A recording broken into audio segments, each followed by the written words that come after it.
Erev Tov. Donc le thème qu'on va essayer d'aborder ensemble ce soir est consacré aux rêves. Aux rêves et leur interprétation. Alors je vous rassure tout de suite, je ferai des consultations tout de suite après en tant qu'oniromancien, n'est-ce pas? Les oniromanciens, je ne sais pas s'il en existe aujourd'hui, en tout cas à l'époque du Talmud, ils existaient.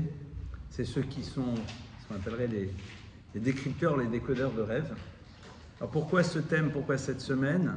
On est donc dans des parachutes, on est dans des textes de la Torah dans lesquels le rêve va émerger. En effet, la Torah nous relate donc dans cette paracha la rencontre que Joseph va avoir avec ses frères et dans laquelle Yosef leur rapporte donc Hine achalom azeh ashachalamti, voici les rêves que j'ai rêvés. D'accord, c'est intéressant de voir qu'il parle de rêves qu'il a rêvés. Et donc, il décrit un certain nombre de rêves dans lesquels ses frères vont avoir une lecture qu'on appellerait aujourd'hui à charge, dans lequel ils ont l'impression qu'il est en train de dire qu'il va prendre un jour le pouvoir. Donc, je les cite très rapidement. Dans un de ses rêves, il y a un certain nombre de gerbes qui sont là, et la gerbe qui lui appartient, celle qui est censée le représenter, eh bien, est au centre, et les autres gerbes, toutes les gerbes appartenant à ses frères se prosternent devant sa gerbe, point. Et puis le lendemain, il y a donc des étoiles, le soleil et la lune, et lui de nouveau, eh bien, est là, et tout le monde se prosterne devant lui. Et les frères donc vont dire, il semblerait que Joseph, ait une envie de pouvoir et qu'il est en train de nous faire passer le message qu'il va être un jour au centre de l'histoire. Et à partir de là, tout le processus qui va nous amener à nous retrouver en Égypte se met en place. C'est un sujet en tant que tel. En tout cas, on a ici donc une histoire de rêve. Et on va voir dans les semaines qui suivent que Joseph, qui suite à cela va se retrouver donc en Égypte, vendu par ses frères, se retrouvera un moment donc en prison, après avoir été faussement accusé d'une tentative de viol sur la femme de Potiphar. Et là-bas, il se retrouve donc avec des codétenus qui lui racontent leurs rêves, que Yosef va interpréter. Et suite à cela, les interprétations se réalisent. L'un d'entre eux est condamné à mort, l'autre va sortir de prison. Yosef lui dit « Rappelle-toi de moi et essaye d'intervenir pour me libérer, car je suis injustement condamné. » L'autre l'oublie, et puis un beau jour, le pharaon va rêver. Le pharaon cherche à comprendre le sens de ses rêves qu'il fait. Personne n'arrive à lui donner une explication satisfaisante, c'est-à-dire dans laquelle il se retrouve. Et à ce moment-là, eh bien, quelqu'un arrive et dit « Je me rappelle, en prison, il y avait quelqu'un qui a su m'interpréter les rêves. » Joseph sort de prison, se retrouve devant le pharaon, lui interprète les rêves, et suite à cela, Yosef eh bien, va devenir vice-roi d'Égypte. Alors, je vous ai résumé ça vite fait, bien fait. Enfin, bien fait, je ne sais pas, vite fait, c'est sûr. Ce qui est sûr, c'est qu'on a ici quand même des textes dans lesquels on nous parle de rêves. Évidemment, la question, elle est de savoir qu'est-ce qu'est le rêve dans le texte. Qu'est-ce qu'il veut dire? Qu'est-ce qu'il représente? Évidemment, nos maîtres, dans le Talmud, dans le traité de Brachot, vont en effet aborder l'univers des rêves et vont essayer de comprendre qu'est-ce qui se joue derrière cela. Alors, il est intéressant d'abord, et je vous lis le texte, de voir quel est le texte qui précède cet enseignement sur les rêves. Parce que c'est que dans le Talmud, vous avez donc des successions d'enseignements, et puis parfois, vous avez des enseignements qui se suivent les uns derrière les autres, et vous dites, mais quel rapport? Alors, tout est passionnant, mais quel rapport? En tout cas, avant l'histoire des rêves, vous avez donc l'enseignement suivant. Amar Rav Yehuda Amarav, Rav Yehuda a dit au nom de Rav, Yodea haya Betzalel betzaref otiot shenivru bem shamayim va'aretz. Betzalel connaissait et savait associer les lettres à travers lesquels ont été créés les cieux et la terre. Alors, qui est Betzalel? Betzalel, c'est cette personne qui va être missionnée pour construire le Mishkan, le sanctuaire dans le désert.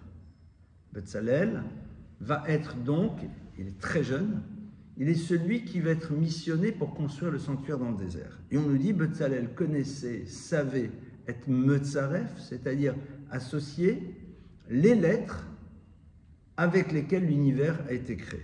Très bien. Le verset nous amène, le texte du Talmud nous amène des versets qui prouvent cela. Et suite à cela, autre enseignement, Amar Rabbi Yochanan HaKadosh Baruch Hu noten chokhma al mi sheyesh bo chokhma. Betzalel était considéré comme quelqu'un qui était ce qu'on appelle un chacham, un sage. Et on nous dit, Dieu ne donne la sagesse qu'à celui qui possède déjà la sagesse. Et la Gemara nous dit, nous cite un verset de Daniel qui nous dit que Dieu donne la sagesse aux sages. Très bien. Et donc, le texte se termine avec cela. Et puis là, on arrive tout de suite avec Amar Rafrizda vient et il dit un rêve non interprété est à l'image d'une lettre que l'on a envoyée, que l'on n'a pas décachetée. Alors, on va rentrer tout de suite dans cet enseignement, mais il faudrait peut-être en amont essayer de comprendre c'est quoi ce texte qui précède tous les enseignements qui vont suivre, qui vont avoir trait au rêve. Alors, je vous propose une piste de réflexion par rapport à cela. On va tout d'abord s'arrêter sur la personnalité de Betzalel. Betzalel veut dire Betzel Kel, à l'ombre de Dieu. Il est celui qui est à l'ombre de Dieu, traduction, lorsque Moïse lui dit de construire le sanctuaire, il lui parle d'abord de la construction des éléments qui seront à l'intérieur et puis après seulement de la structure. Betzalel arrive et dit, je ne sais pas, chez nous on construit d'abord la maison et puis après on met les meubles. Et Moshe lui dit, waouh, Betzel Kel Haïta, tu étais sans doute à l'ombre de Dieu puisque c'est en effet comme ça que Dieu m'avait dit. Très bien. Ce texte en tant que tel mériterait d'être développé.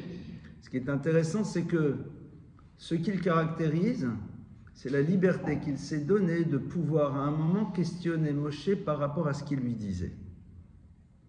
Il s'est donné cette liberté. Moshe dit, Betzel Kel, tu étais à l'ombre de Dieu.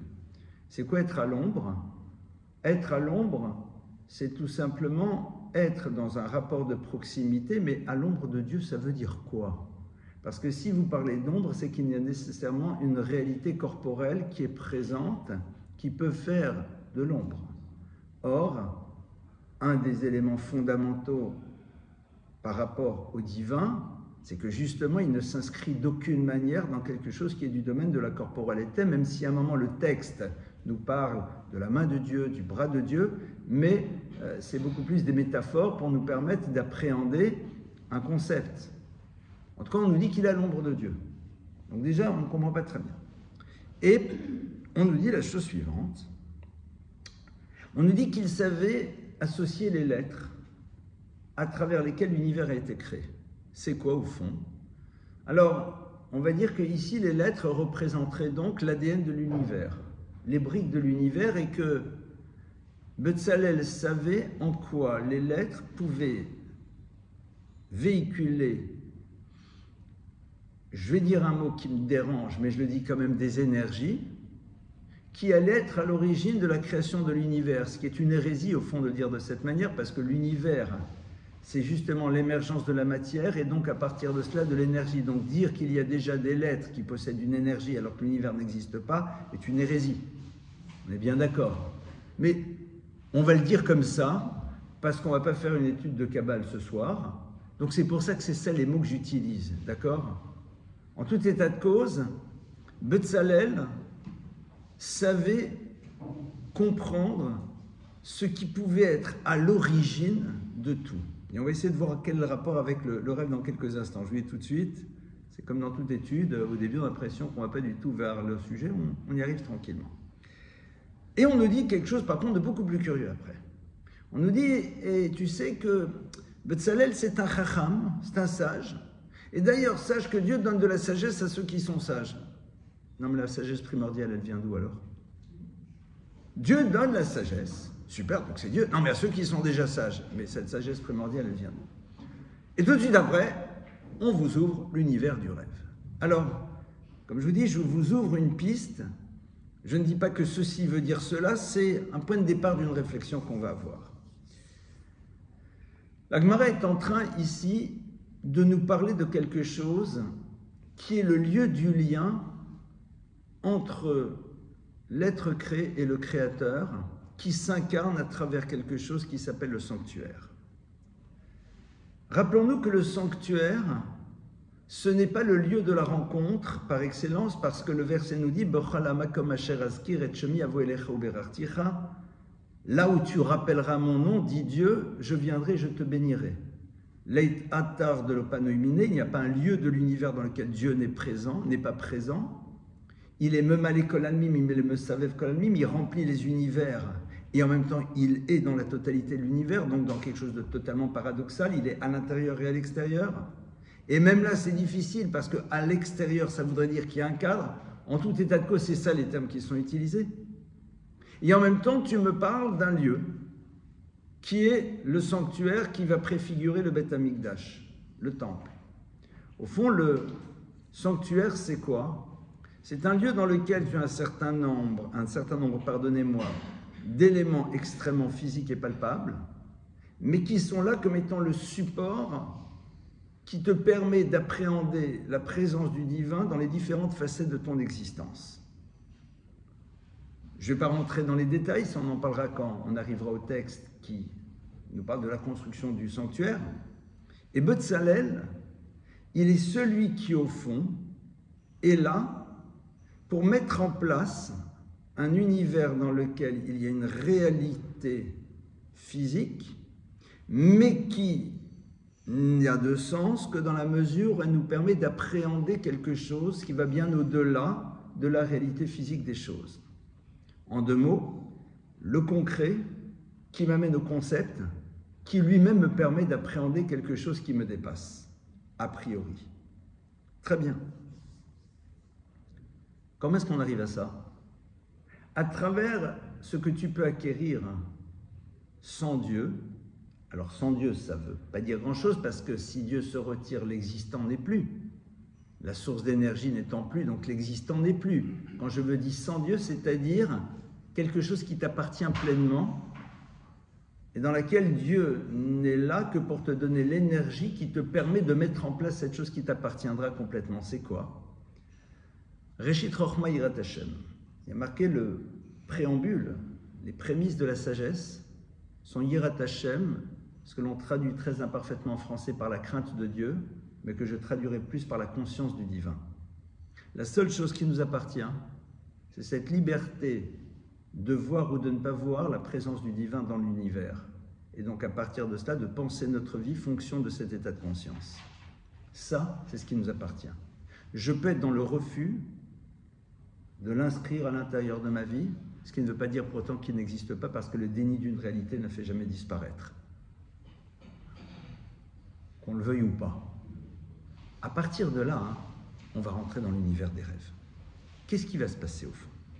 On est ici dans un texte qui pose déjà l'idée d'une connexion qui existe entre différents univers et qui va passer à travers quelque chose qui est une réalité concrète, mais qui n'a sa raison d'être que pour pouvoir nous permettre d'appréhender quelque chose qui va bien au-delà de nous. Mais pour aborder les rêves, il faut d'abord que tu saches si oui ou non tu penses qu'il y a quelque chose qui se joue à l'intérieur du rêve et qui est connecté au créateur de l'univers. Sinon, on va vers la psychanalyse immédiatement. Et d'ailleurs, le Talmud va en parler.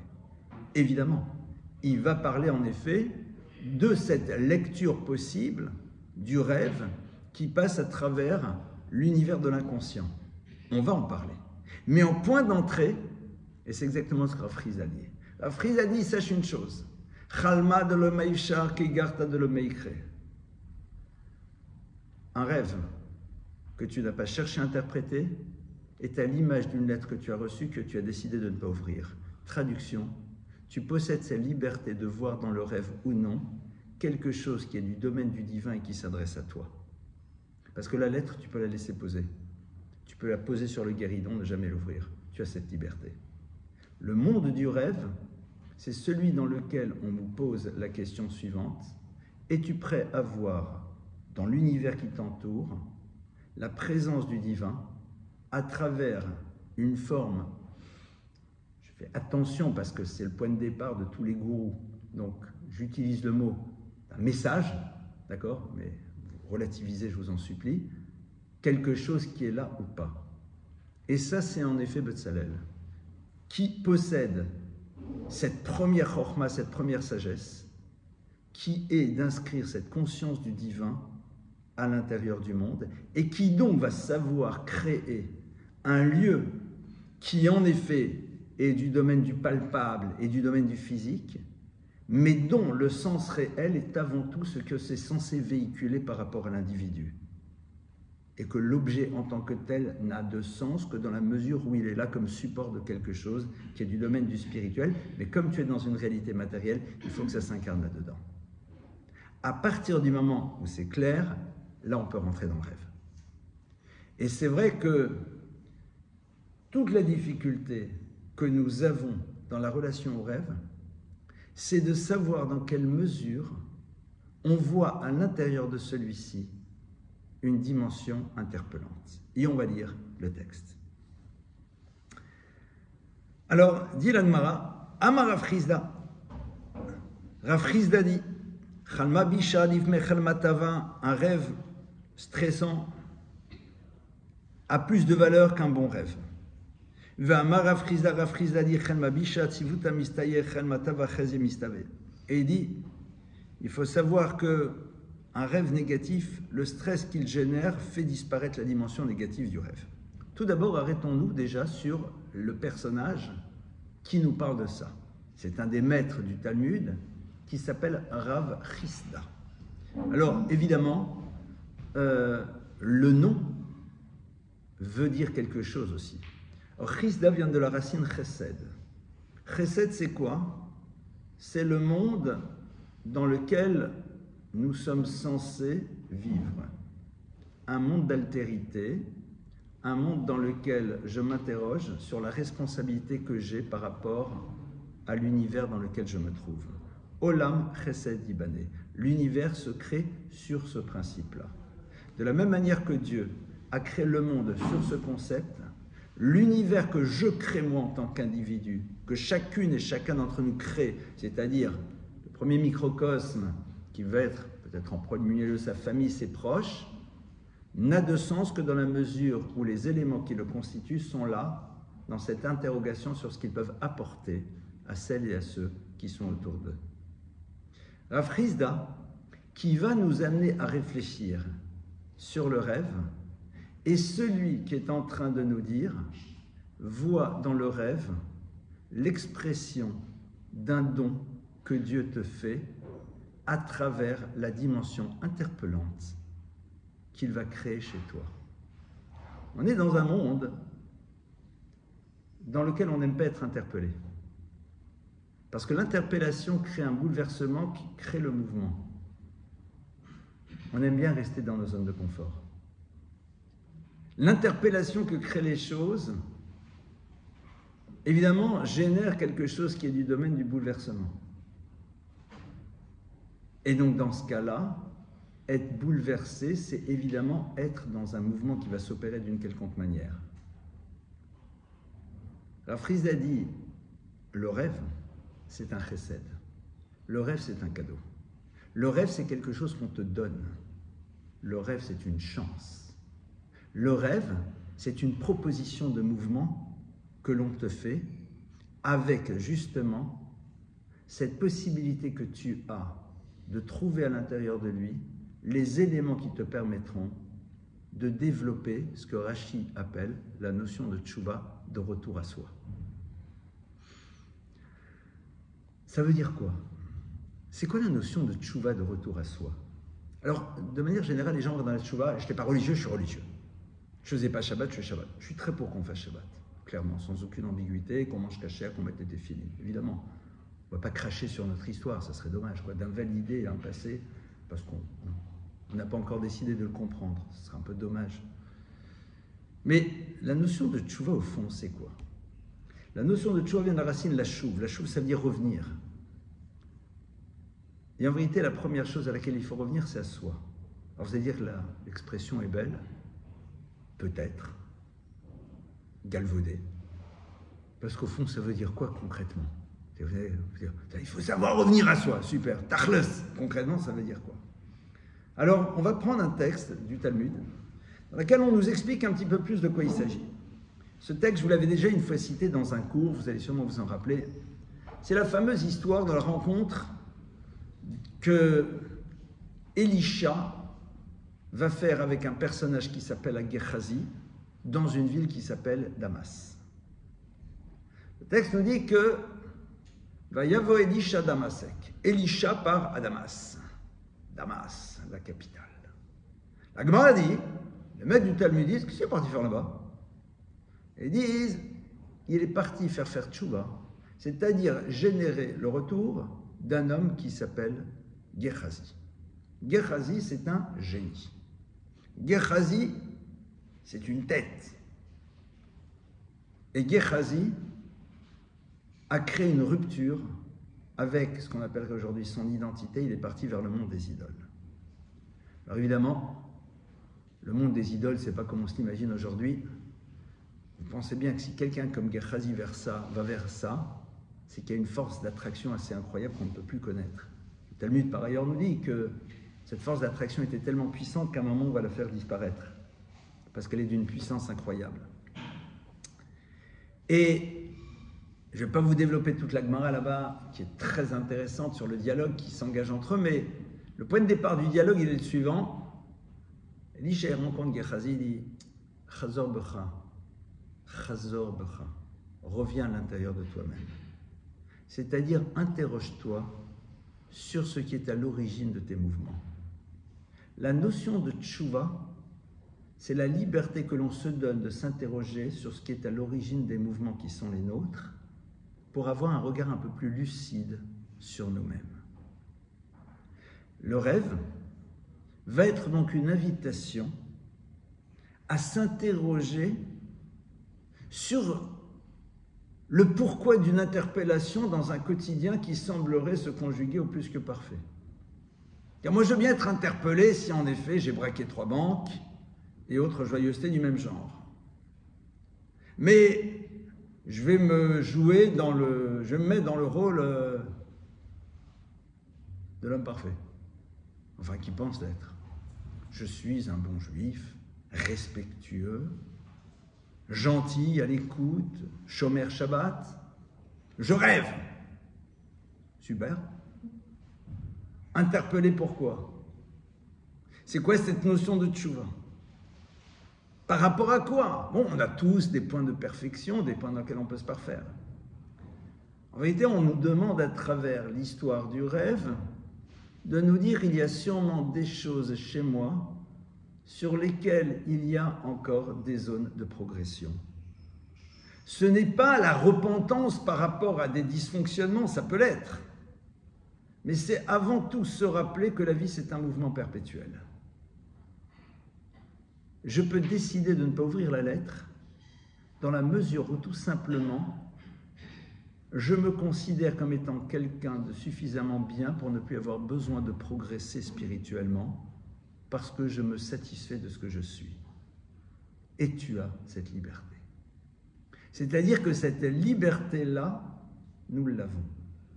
Le rêve, c'est un acte de don pour nous rappeler ce qu'est la fonction essentielle de l'humain, c'est-à-dire d'être dans un mouvement perpétuel. D'être, en effet, dans une dynamique de mouvement qui ne s'arrête jamais. Et on nous dit ça qu'en effet, les tzadikim, les êtres justes, même dans le monde à venir, restent dans ce mouvement. On est en effet dans l'idée du mouvement permanent, la notion de halicha. À partir de là, on va maintenant aller un peu plus loin dans l'univers des rêves. La Gemara nous dit que le rêve anxiogène, à partir de l'anxiété qu'il a créée chez toi, eh bien, ne pense pas qu'il peut se réaliser d'une quelconque manière. Pourquoi ? Parce que le but, c'était de créer chez toi une dimension, interpellante. Et donc, la question est de savoir, est-ce qu'on décide ou non de se laisser interpeller et à partir de cela de rentrer dans l'interprétation du rêve. Alors, à ce moment-là, on rentre donc dans le vif du sujet, c'est-à-dire le rêve a eu lieu, il a une fonction interpellante, il est là pour me renvoyer à la dimension du mouvement, donc c'est un cadeau qui m'est offert, à moi de savoir si j'ai envie de m'en saisir, mais maintenant je fais quoi avec? Alors déjà le fait de me dire, tiens, il y a quelque chose qu'on est en train de me dire, à moi de savoir m'en saisir, c'est déjà génial. Et en effet, le Talmud va nous dire que le rêve, c'est 1/60e de la prophétie. De la même manière que le sommeil, c'est 1/60e de la mort. Ça veut dire que le rêve, c'est quelque chose qui est là. Et la prophétie, c'est quoi? La prophétie, c'est avant tout te raconter une histoire sur laquelle tu peux intervenir.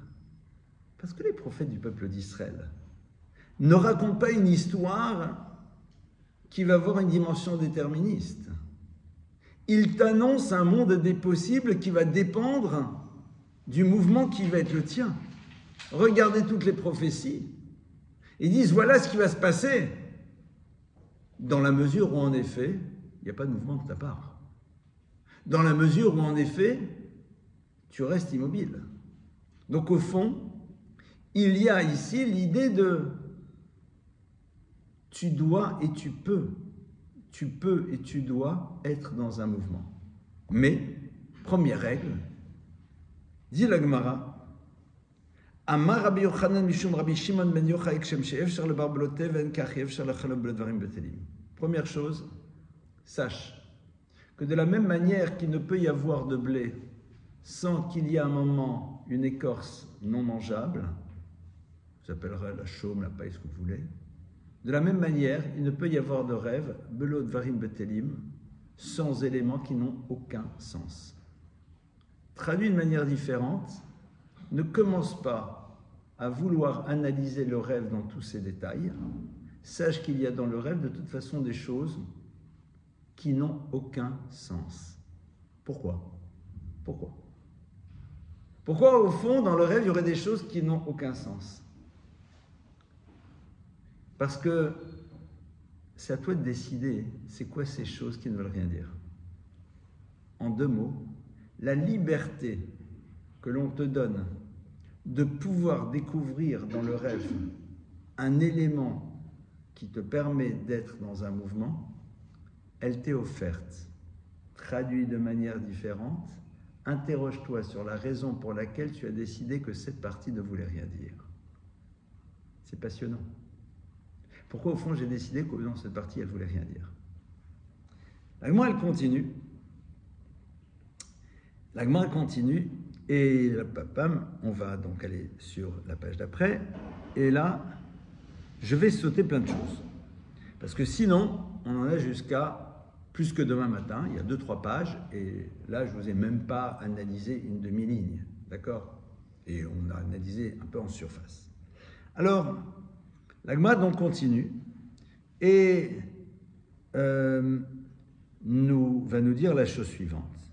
La Gemara va continuer et va commencer maintenant à nous dire la chose suivante.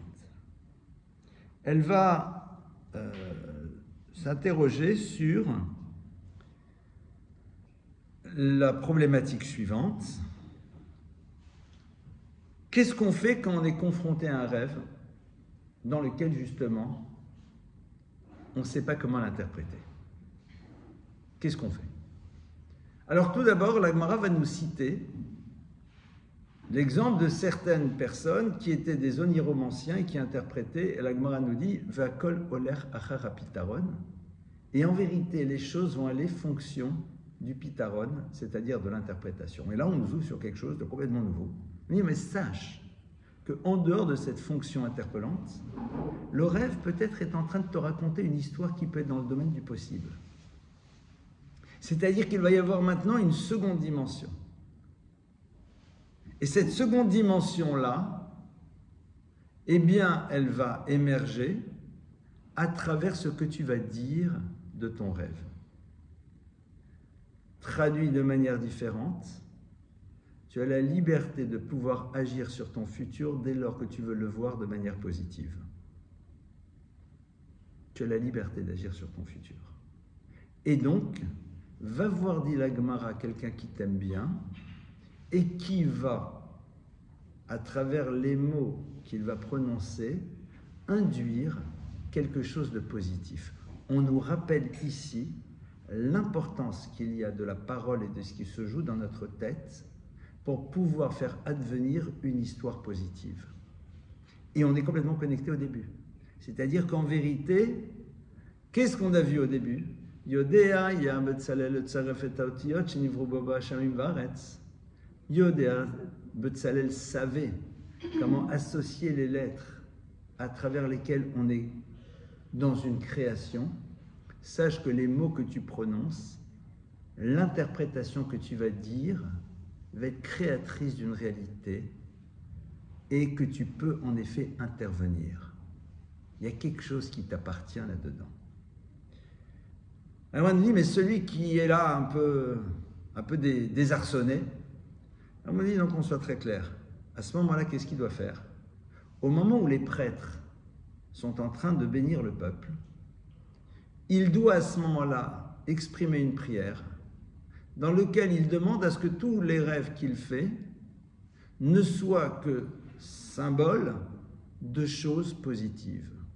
C'est-à-dire, même si à un moment, il y a quelque chose que tu n'arrives pas à décrypter, mais te dire au fond, la dimension interpellante qui doit être présente pour pouvoir m'amener à m'interroger sur moi et au mouvement que je dois opérer dans mon existence, même si ce n'est pas pour réparer, mais pour construire quelque chose de mieux, je la prends. Il y a maintenant peut-être aussi quelque chose d'autre qu'on est en train de m'ouvrir à travers ce rêve. Pourquoi? Parce qu'il y a une réalité qui est suspendue entre ciel et terre, qui est un monde des possibles et qui peut s'incarner dans le réel. Ce que je veux, c'est que ça soit quelque chose de positif. Sache que tu dois le dire. Maintenant, on dit la Gemara par la suite. Moi, elle va continuer, elle va te dire par contre, sache une chose, c'est que si tu rêves d'un éléphant qui passe à travers le chat d'une aiguille, pose-toi la question de ce que tu as bu la veille au soir. C'est-à-dire, celui qui malheureusement s'est retrouvé en coma éthylique, eh bien, clairement, ces rêves n'ont aucun sens. Strictement aucun. D'où la raison pour laquelle nos maîtres nous disent quelqu'un qui aurait abusé de la dive bouteille ou qui aurait mangé, il y a en effet à ce moment-là des phénomènes qui peuvent l'amener à avoir toutes sortes de rêves. Ça, comme dirait l'autre, détends-toi, pose-les sur le côté, ça ne veut rien dire. Maintenant, Agmara continue. Agmara continue et nous cite plus tard en bas, elle nous dit, mais sache la chose suivante, c'est que le rêve peut être l'expression Ma chez Adam, Rayonecha, pardon, c'est un verset dans Daniel, Ant Malka, Rayonecha Mishkaf Rasaliku. Dit le texte, toi le roi, Rayonecha, les pensées profondes qui t'agitent, Al Mishkaf Rasaliku, sur la couche, c'est-à-dire là où tu dors, Saliku, vont émerger. Et Rashi sur place, dans son interprétation, va nous dire Ma chez Adam mehareher bayom, marim lo balayla.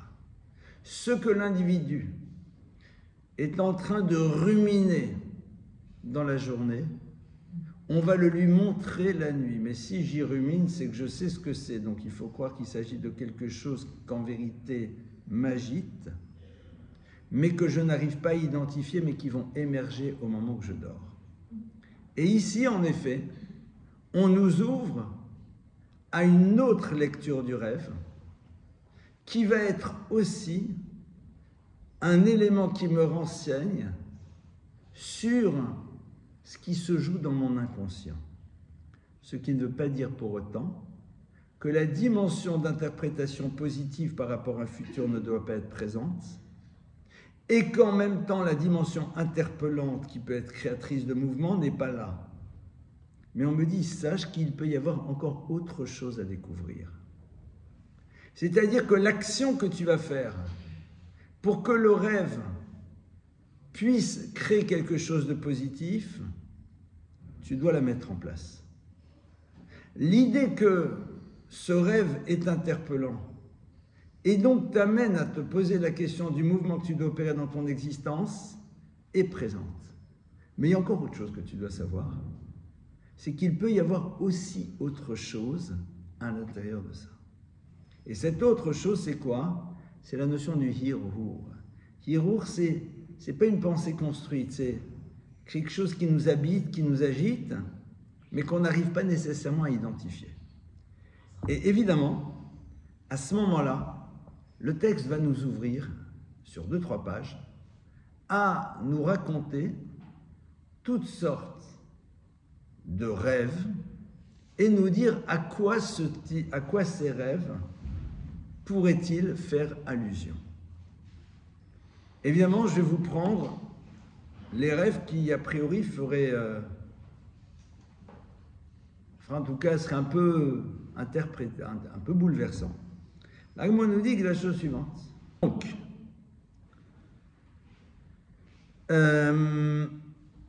alors, celui qui met les téphilines dans un rêve, eh bien, doit espérer à une grandeur, et on apporte un verset, etc., etc. Celui qui se voit prier, et puis après, Haba alimo bachalom, celui qui, dans son rêve, se voit avoir une relation avec sa mère, il s'appelle le Bina, il doit espérer accéder à la compréhension fine des choses. Celui qui se voit dans un rêve avoir une relation avec une jeune fille qui est fiancée, lui doit espérer accéder à la Torah. Celui qui se voit dans un rêve avoir une relation avec sa propre sœur doit espérer accéder à la sagesse. Celui qui se voit dans un rêve avoir une relation avec une femme mariée mais qui n'est pas la sienne, Muftach lo shehu ben olam haba, il est sûr d'avoir droit au monde futur. Alors, évidemment, mettez-vous là-bas, ce sera plus simple là-bas. Alors, évidemment, c'est un peu surprenant quand même. On est d'accord? Alors, la Gemara nous précise une chose.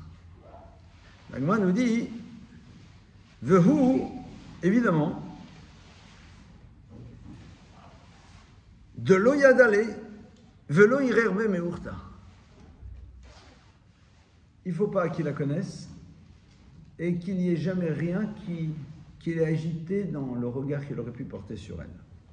C'est-à-dire qu'évidemment, si c'est sa voisine qui regarde d'un air un peu bizarre depuis quelque temps, c'est pas du tout le monde futur qui l'attend, clairement. Qu'est-ce qu'on est en train de nous dire ici?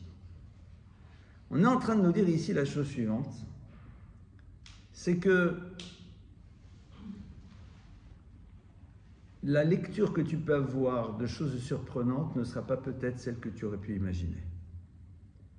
Ça veut dire que, je ne vais pas rentrer maintenant dans le sens de tous ces textes, celui qui rêve de voir un serpent, d'autres choses et tout, mais que, évidemment, il y a à l'intérieur du rêve quelque chose qui peut être du domaine d'un message qu'on est en train de nous dire, et à nous de savoir décrypter le message qu'on est en train de nous transmettre. Et que le danger serait d'avoir une lecture qui pourrait être terriblement réductrice des rêves que l'on puisse faire. Pourquoi c'est important de le savoir? Parce que lorsque l'on fait un rêve, on peut avoir tendance à y voir quelque chose qui va parfois nous tirer vers le bas. Car on est des spécialistes de ça. Et la Gemara te dit, fais attention. Fais attention parce que tu pourrais à ce moment-là avoir une lecture des choses qui en effet ne te permettrait pas de progresser. Je ferme ce texte, je ferme cette parenthèse et on va revenir maintenant sur la notion du rêve. Je parle du rêve depuis tout à l'heure, mais je n'ai pas encore cité le mot qui désigne le rêve. C'est quoi un rêve en hébreu? Alors j'ai l'habitude de répondre moi-même. Donc le rêve en hébreu se dit chalom. Chalom, vous savez que l'hébreu a ceci de particulier, c'est que les lettres qui constituent un mot peuvent être organisées de manière différente pour pouvoir être créateurs d'autres mots. Et donc évidemment, on va essayer de voir qu'est-ce qui se joue avec les lettres du mot chalom. Tout d'abord, arrêtons-nous juste sur ces trois lettres, chet, lamed, mem. La lettre chet a une valeur numérique de 8. Le 8 correspond à ce qui est dans l'au-delà de la nature. On est dans un monde qui est construit sur le 7. Lorsque l'on touche à la notion du 8, on s'inscrit dans quelque chose qui est au-delà des contingences de la nature. La lettre lamed nous renvoie, à travers sa graphie et sa prononciation, à l'idée de ce que j'apprends, la notion de l'apprentissage. La notion du même, qui est valeur numérique 40, le 40 symbolise, entre autres, l'univers du mikvé, c'est-à-dire du lieu dans lequel on retrouve sa pureté, qui représente quoi? La notion d'un futur qui nous semblait être du domaine de l'impossible. Je vous explique. Le mikvé vient de la racine kavé, qui veut dire espoir. Le mikvé, c'est 40 mesures d'eau, 40 séines. Et lorsque l'on parle de mikvé, lorsque l'on parle du chiffre 40, pour de multiples raisons que je ne vais pas développer maintenant, on nous annonce la possibilité d'un futur. Le terme chalom est là pour nous dire, première chose, il y a quelque chose qui n'est pas et qui ne s'inscrit pas dans la réalité du monde. Cette dimension-là, c'est quelque chose que tu dois apprendre et c'est ça qui te permet de t'extraire d'une réalité qui te semble être finie à l'image de la mort, puisque tu vas vers la notion du même, c'est-à-dire la notion donc de la pureté, qui est liée au principe de l'infini. Je vous le fais très vite, ça nécessiterait un approfondissement. Je suis désolé, mais c'est pas... Parce que là, j'aimerais vous donner quelques pistes. Maintenant, on va prendre les lettres. Les lettres du mot chalom, chet lamed mem, vous pouvez faire avec d'autres mots. Vous pouvez faire le mot lechem, qui veut dire le pain. Vous pouvez faire le mot melach, qui veut dire le sel. Vous pouvez faire le mot chomel, qui veut dire avoir pitié. Vous pouvez faire encore d'autres mots, d'accord, qui est le mot lochem, qui veut dire faire la guerre. Donc, on est d'accord qu'on a ici un certain nombre de mots, et je vais juste ouvrir avec vous 2-3 pistes. D'accord? Juste un point de départ. On va tout d'abord prendre le mot chalom, donc le rêve. Le rêve, donc on a vu, c'est quelque chose qui nous arrive, qui est donc cette jonction entre ciel et terre, et donc nous avons après le lechem. Le lechem, le pain, c'est quoi? C'est l'élément qui te permet de vivre physiquement sur terre, c'est l'élément qui, dans la Torah, est défini comme étant la base même de l'alimentation. On est d'accord? Après, tu as melach. La notion du melach, la notion du sel. Le sel, c'est quelque chose que l'on doit avoir à table. Pourquoi? Parce qu'il symbolise la conservation. Il est donc celui qui nous ouvre à l'idée, non pas de l'éternité telle qu'on peut la comprendre au sens philosophique du terme, mais de quelque chose qui est là, qui pourrait à un moment disparaître, mais que tu peux prolonger. D'accord? Quand vous mettez quelque chose dans du sel, vous pouvez le conserver beaucoup plus longuement. C'est-à-dire que quand on parle de sel dans la Torah, on nous dit qu'il est là pour te rappeler que l'élément nature Donc ici, le pain est quelque chose qui peut t'amener à une dimension qui va bien au-delà de la réalité physique de l'existence. Pourquoi? Dès lors que tu vois à l'intérieur de cette dimension-là, qui est donc le pain, ce qui te nourrit, ce qui permet de nourrir un corps qui lui-même va pouvoir agir dans ce monde et donc donner une dimension d'éternité à travers les actes qu'il va faire, qui sont des actes spirituels. Donc on est ici avec Lechem, Chalom et Melach. Le rêve, nous avons vu, c'est ce point de jonction justement entre une réalité physique d'un être qui est là et qui se connecte à quelque chose qui est du domaine de l'éternité. Maintenant, il y a cette notion de lochem, de guerre, et cette notion donc d'être chomel, d'avoir pitié. C'est quoi la notion de guerre? La guerre, c'est la problématique de l'antagonisme. Or, nous vivons en permanence cet antagonisme à l'intérieur de nous-mêmes, entre les aspirations du ici et maintenant de notre corps et le désir profond qu'a notre âme de donner à notre vie un caractère éternel. Qu'est-ce qui fait qu'à un moment, l'antagonisme s'arrête? C'est quand chacun décide d'être romel, d'avoir pitié, ou d'être mochel, c'est toujours la même chose, de pardonner à l'autre. C'est-à-dire de reconnaître la légitimité de l'autre. Oui, le corps, en effet, veut être dans le ici et maintenant, et l'âme, en effet, veut être dans cette dimension d'éternité. Et donc, de pardonner l'un l'autre, c'est-à-dire, je te pardonne à ton désir de t'amener dans le ici et maintenant, et je te pardonne à ton désir de me dire que non, c'est pas le ici et maintenant, c'est autre chose. Or, comme on a vu, le rêve, c'est le lieu du mouvement. Le lieu du mouvement existe quand les antagonistes ne sont plus présents à l'intérieur de nous. Quand on a recréé une forme d'harmonie entre ce corps qui veut s'arrêter là et cette dimension spirituelle qui veut nous amener ailleurs. Mais sans corps, je ne rêve pas. Voilà, al-Qtsi Amazleg, comme on dit en hébreu, sur le bout de la fourchette, un point de départ de réflexion par rapport aux mots. Comme vous le voyez, c'est... Et là, on est juste sur ce que j'appellerais sur le bout de la fourchette, quoi.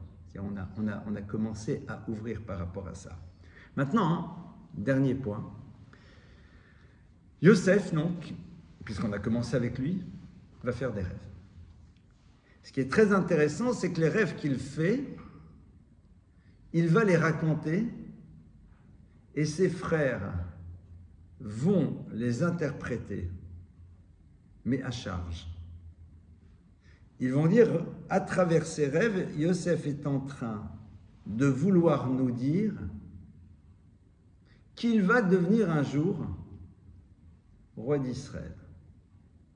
C'est la lecture qu'ils ont décidé d'en faire. Maintenant, on va s'arrêter un instant. Pourquoi il a besoin de dire qu'il a fait des rêves? Pourquoi il a besoin de leur dire « j'ai fait des rêves » ?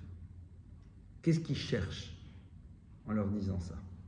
Et surtout, eux, pourquoi ils réagissent de cette manière? Ici, la Torah nous ouvre un danger majeur. Parce que le rêve, c'est quoi? C'est une histoire que tu racontes dans laquelle tu fais intervenir quelque chose qui n'est pas toi. Le rêve, au fond, peut être compris ici comme étant « non, mais je t'explique, il y a une forme de message de Dieu, quoi. » Mais en vérité, peut-être que c'est toi qui l'as inventé, le message. Peut-être que le rêve n'a jamais eu lieu. Mais quelque part, tu veux utiliser quelque chose pour pouvoir à un moment imposer aux autres. C'est tout le danger des faux prophètes. De ceux qui se disent avoir reçu une révélation et qui donc sur la base de cette révélation vont amener les gens à dire donc ça veut dire que. Et c'est exactement ce qui va se passer ici. C'est-à-dire que les frères réagissent en disant, mais au fond, qu'est-ce que tu veux faire passer comme message? Que c'est toi le patron? Et il dit, ça, c'est pas possible. C'est-à-dire que la Torah ici nous montre le danger de l'instrumentalisation que l'on pourrait faire de quelque chose qui serait là pour servir en vérité notre propre histoire. Tous les gourous sont dans un monde dans lequel on leur a révélé des choses. Ici, en l'occurrence, chez Yosef, c'est faux.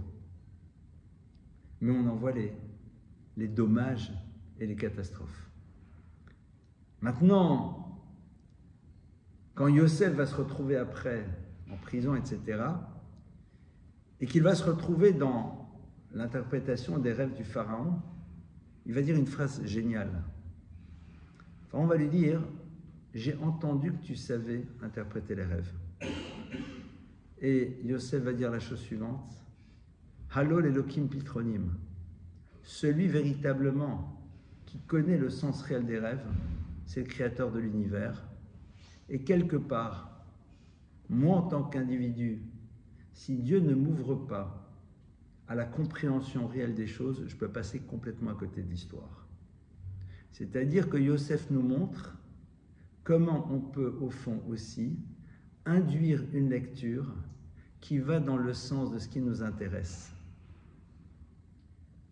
Et au fond, ô combien parfois, on peut décider de voir, donc dans le rêve ou dans l'événement, parce qu'on ne va pas s'arrêter maintenant au rêve, on va ouvrir vers les événements de la vie, quelque chose que l'on va utiliser parce qu'au fond, la lecture qu'on va en faire nous intéresse. Et ça, je laisse ça à votre réflexion. C'est-à-dire qu'on a parlé du rêve, mais derrière ça, on a parlé de tout ce qui peut se passer sur lequel on n'a pas de maîtrise, mais que l'on voit arriver.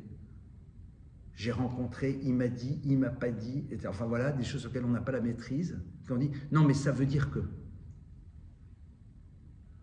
Ça veut dire que. Quand Yosef, qui va nous parler donc maintenant du rêve, tout à la fin de l'histoire des rêves, et le pharaon lui dit, ben, j'ai cru comprendre, il se dit, c'est Dieu. Traduction. Je sais très bien où se situerait le danger d'avoir une lecture qui irait dans le sens de ce qui m'intéresse. Et donc, évidemment, ça nous amène à être extrêmement vigilants dans l'interprétation que l'on va faire de tout ce qui peut s'apparenter à un rêve. Et de se dire, mais au fond, est-ce que l'interprétation que l'on fait des choses n'est pas là pour servir quelque chose qui est déjà présent à l'intérieur de nous? Moi, je me rappelle de cette personne qui me disait, non mais quand j'ai voulu offrir un cadeau à celle avec qui je voulais me marier, le cadeau est tombé par terre, peut-être que ça veut dire qu'en vérité, ce mariage ne peut pas marcher. Je lui dis, tu as tellement peur de t'engager, tu as tellement peur de t'engager que tu as décidé de faire cette lecture de quelque chose sur lequel tu n'as pas été dans la maîtrise. Très intéressant. C'est-à-dire qu'à un moment, dès qu'on ouvre à l'univers de l'interprétation, la Torah nous dit fais attention. Parce que parfois, l'interprétation, elle t'intéresse. Mais tu n'as pas envie, au fond, de t'y confronter, tu n'as pas envie de te remettre face à toi-même là-dedans. Voilà donc quelques pistes de réflexion sur cet univers qu'on a effleuré réellement, mais qui nous donne un petit peu plus une idée sur ce que ça représente. Et maintenant, à vous, les questions.